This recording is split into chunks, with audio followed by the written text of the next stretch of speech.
د غرونو په لمن کې یو ښایسته شان کلی و. په دې کلي کې یو ډېر زوړ او پخوانی سکول و. دا سکول د ډېرې زمانې نه بند و او مشرانو ویل چې دلته پخوا یو استاد و چې هغه سبق ښودلو، خو یوه ورځ هغه استاد هم غیب شو او دا سکول نه ټول ماشومان هم غیب شول.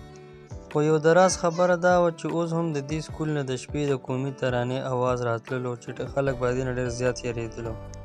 مشرانو به اکثر خپلو ماشومانو ته د دې سکول کیسې کولې او دا به یې ورته ویل چې د دغې سکول خواته بالکل مه ورځئ. خو په دې کلي کې یو ځوان هلک و چې نوم یې راحیل و. دی د دې خبرو ډېر شوقي و چې زه د داسې نوې معلوماتو نه ځان خبر کړم چې کم مخفي پاتې شوي دي. نو چې کله ده ته دا معلومه شوه د سکول د کهاني، نو ده اراده وکړه چې زه د شپې لاړ شم. دی د شپې روان شو.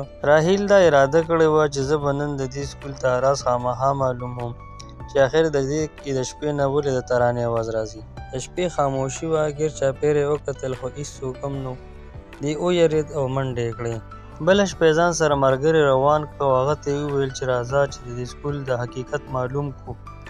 سکول د مقبرې په خوا کې و او ډېر خطرناک او خوفناک ځای و. د ده ملګري ډېر یېرېده خو ده ورله حوصله ورکوله چې راځه یېرېږه مه. هغه ورته بار بار ویل چې راځه چې واپس شو، دا ځای خطرناک دی. خو راحیل نه منله. ورته یې ویل چې ته فکر مه کوه، موږ دواړه یو ځای یو، موږ ته څوک څه نشي ویلی. چې کله دې سکول ته ورنږدې شو نو هلته یو حیران کن غونته څیز دې ولیده چې نه انسان و او نه څه بل څه څیز و او لوګي ترې ختلو. دې چې څنګه هغه ولیده او هغه هم دې ته وکتل نو بس دې رامنډې کړې. ډېر سخت ویرېده او کور ته په منډه منډه را روان شو. خو هغه څیز دې پسې را روان و او دې ته یې ویل چې تاسو زه نه پرېږدمه، اوس رانه نشئ تللی.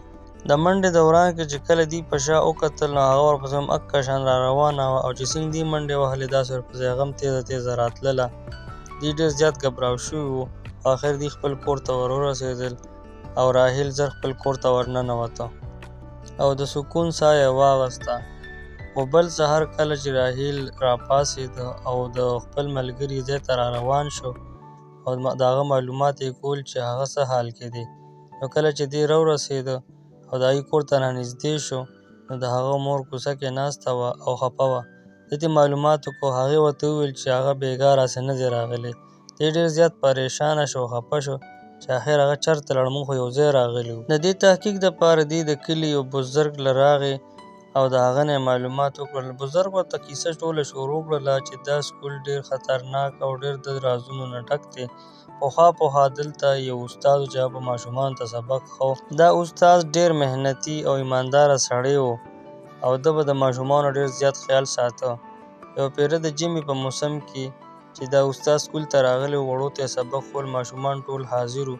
خو لږ وخت پس هر څه غیب شو. کله چې د کلي خلک راغله او ویې کتل نو په سکول کې نه استاد و او نه ماشومان. د هغې نه پس دا سکول بند شو او دا ډېره موده بند پروت و.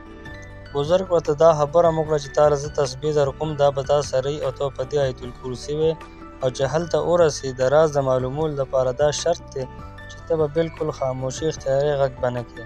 دې را روان شه د ماښامې او هماغه ځای ته راورسېده چې سکول ور یې کولاوه نو الله تعالی په خپله کولاو شو او دې دننه ورننوته. راحیل چې څنګه دننه ورغی نو هغه وکتل چې ځای په ځای د ماشومانو پیزارونه پراته دي او خاموشي ده او غونډ ډسکونه او بینچونه مات ګوټ پراته دي لکه چې د ډېرې زمانې شاړ وي. خو چې ده غوږ کېښودو نو په هغه ځای کې د یو سایډ نه اواز راته چې لکه د ماشومانو د سبق اواز وي. دی په مزه وړاندې ورغی او چې څنګه یې کمره کې دننه تماشه وکړه نو ډېر حیران شو، ځکه چې هلته په ډسکونو باندې ماشومان ناست وو او هم حقه بلا چې کوم دی د هغې نګراني او استازي کوله. خو ده چې په غور وکتل نو د هغه ماشومانو سترګې سپینې وې لکه چې دام جادويي. خو دې هله حیران شي چې ده وکتل چې د دغه ملګري هم هغې کې ناست دی او سترګې یې سپینې دي او وړو سره سبق وایي. دې ډېر زیات خفه شو او سوچ یې کو چې په کومه طریقې سره د خپل ملګري رازاد کم. د غلې غونته خپل ملګري ته اواز وکړو چې ده څنګه اواز وکړو، په دې کې هغې بلا اواز واورېدو او دې یې ولیدو او په خندا شوه. ده چې څنګه بلا ته وکتل نو زر یې منډه کړله.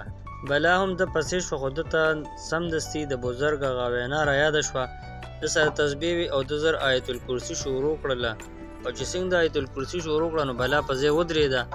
بلا د ځای نه ړک هم نشو والی د دا هوښیارتیا وکړه چې دی په بله غاړه راتاو شو او هغه کمرې ته رایې کم چې د ملګری و. خو بزرګ دی پوهه کړو نو دی زر ورغی او د بلا هغه کتاب یې راواغسته او په هغې یې اور بل کړو. او چې څنګه کتاب اور واغسته نو بار هغه بلا چغې کړې، ځکه چې دا کتاب د هغې طاقت او د هغې جادو و. او چې څنګه دلته دا کتاب سوځېده نو هلته بلا هم ورو ورو ختمېدله او چغې یې وهلې. او اخر دا چې بلا ورو ورو غیبه شوله او هغه د ځای نه بالکل ورکه شوله. دې نه پس ټول ماشومان هم ټیک شو او د هغه ملګري هم سترګې ټیک شولې. خو حقیقت کې دا ماشومان جادويي وو، نو لږ ساعت پس هغې لکه د وورې په شان په ځای جام شولو او بیا ورو ورو چې کوم دی نو ختم شو او ما ځای کې غیب شولو. دې نه پس د خپل ملګري د لاسه ونیسه او خپل کور طرف ته را روان کړ.